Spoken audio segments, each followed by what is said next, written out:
नमस्कार मित्रांनो, स्वागत आहे अर्चना's टीचिंग अप या यूट्यूब चॅनलवरती.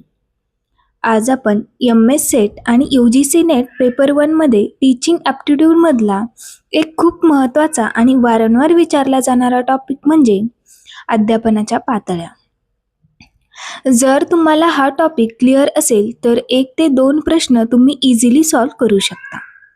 आजच्या या व्हिडिओमध्ये आपण पाहणार आहोत memory level, understanding level, reflective level आणि शेवटी PYQs ट्रिकसुद्धा पाहणार आहोत. म्हणून व्हिडिओ शेवटपर्यंत नक्की बघा.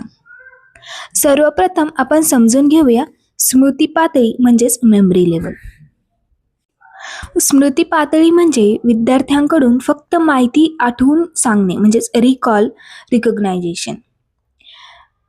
मेमरी लेवलचे काही वैशिष्ट्ये आहेत ज्यामध्ये पाठांतरावर भर दिली जाते म्हणजेच रूट लर्निंग.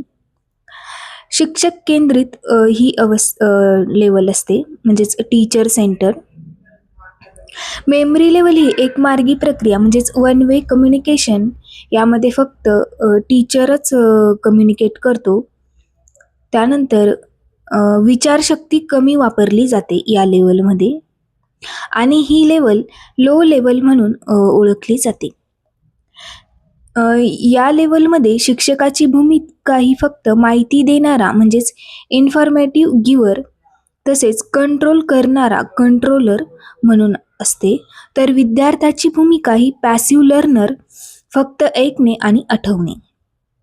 याचे उदाहरण सांगायचे झाले तर व्याख्यान सांगणे म्हणजेच डेफिनेशन्स, तथ्य म्हणजेच फॅक्ट्स आणि सूत्रे म्हणजेच फॉर्म्युला. उदाहरणार्थ इन्फ्लेशन म्हणजे काय तर फक्त व्याख्या सांगणे. शिक्षक व्याख्या सांगतो आणि विद्यार्थी ती व्याख्या पाठ करतो. आता सेकंड लेवल आकलन पातळी म्हणजेच अंडरस्टँडिंग लेवल ऑफ टीचिंग. तर अंडरस्टँडिंग लेवल ऑफ टीचिंग म्हणजे विद्यार्थ्यांनी शिकलेली माहिती समजून घेणे आणि स्पष्ट करणे. आपण मेमरी लेवलमध्ये पाहिले होते की फक्त तो पाठ करतो, रूट लर्निंगवरती भर देतो. तर या लेवलमध्ये विद्यार्थी हा शिकलेली जी माहिती आहे ती समजून घेऊन स्पष्ट करते. या म्हणजे या लेवलचे काही वैशिष्ट्ये आहेत. समजून घेण्यावर भर म्हणजेच अंडरस्टँडिंगवर भर दिली जाते. तसेच शिक्षक अधिक विद्यार्थी दोघेही यामध्ये सक्रिय असते. तर मेमरी लेवलमध्ये शिक्षकच फक्त सक्रिय असतो आणि ही level two way interaction. Understanding level ही टू वे इंटरॅक्शन असते.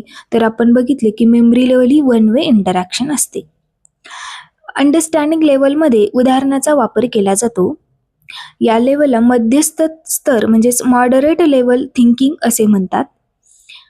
अंडरस्टँडिंग लेवल ऑफ टीचिंगमध्ये शिक्षकाची भूमिका ही फॅसिलिटेटर म्हणजेच मार्गदर्शकाची असते. तो उदाहरणे देऊन समजावून सांगतो. तर विद्यार्थ्याची भूमिका ही ॲक्टिव्ह पार्टिसिपेशन असते. विद्यार्थी प्रश्न विचारणे व शिक्षक उत्तरे देतो. उदाहरणार्थ कारण स्पष्ट करणे, फरक सांगणे, उदाहरणे देणे. उदाहरण बघूया आपण. इन्फ्लेशन का वाढते तर एक्सप्लेन विथ रिझन्स. शिक्षक प्रश्न विचारतो की इन्फ्लेशन का वाढते तर विद्यार्थी तो एक्सप्लेन सुद्धा करतो आणि त्याची कारणे सुद्धा देतो. आपण मेमरी लेवलमध्ये बघितले होते की इन्फ्लेशनची व्याख्या तर विद्यार्थी फक्त ती पाठ करतो. आता शेवटची लेवल चिंतनशील पातळी म्हणजेच reflective level of teaching. Reflective level of teaching म्हणजे विद्यार्थ्यांनी स्वतः विचार करून समस्या सोडवणे आणि विश्लेषण करणे.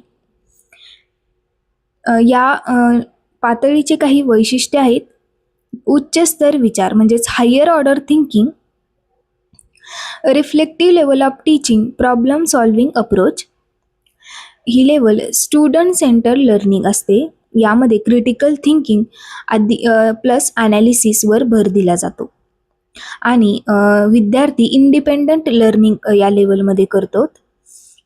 या लेवलमध्ये शिक्षकाची भूमिका ही मार्गदर्शक म्हणजेच गाईड म्हणून तो बजावतो. तसेच प्रेरणा देणारा म्हणजेच मोटिवेटर शिक्षक असतो या लेवलमध्ये आणि विद्यार्थ्याची भूमिका ही स्वतंत्र विचार करणारा असतो. निर्णय घेणारा डिसिजन मेकर हा विद्यार्थी असतो. उदाहरण ॲनालाइज, इव्हॅल्युएट, क्रिएट सोल्युशन. तसेच PhD करणारे विद्यार्थीसुद्धाच रिफ्लेक्टिव्ह लेवलमध्येच येतात. उदाहरणार्थ गव्हर्नमेंट पॉलिसीचा अर्थव्यवस्थेवर काय परिणाम होतो हे विद्यार्थी ॲनालिसिस करतो. तर अशा प्रकारे आपण स्मृती लेवल म्हणजेच मेमरी लेवल ही विचारस्तर हा मेमरी लेवलचा कमी असतो. यामध्ये शिक्षकाची भूमिका ही टीचर सेंटर असते आणि त्याचा प्रकार हा रूट लर्निंग. नंतर अंडरस्टँडिंग लेवल ही मध्यस्थ स्तर असतो. भूमिका ही इंटरॅक्टिव्ह म्हणजे टीचर स्टुडंट सेंटर असते आणि प्रकार हा अंडरस्टँडिंग. आणि लास्ट चिंतनशील म्हणजेच उच्च स्तर असतो. ही स्टुडंट सेंटर असते आणि क्रिटिकल थिंकिंग. आता आपण काही पॉईंट बघूयात. Reflective level highest level of teaching, memory level lowest level, understanding level middle level. Teaching should move from memory to reflective.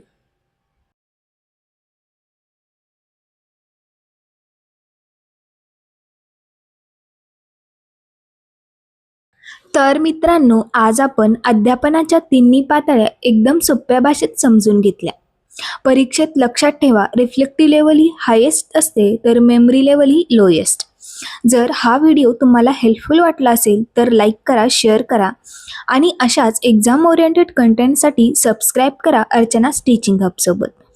पुढच्या क्लासमध्ये भेटूया. धन्यवाद.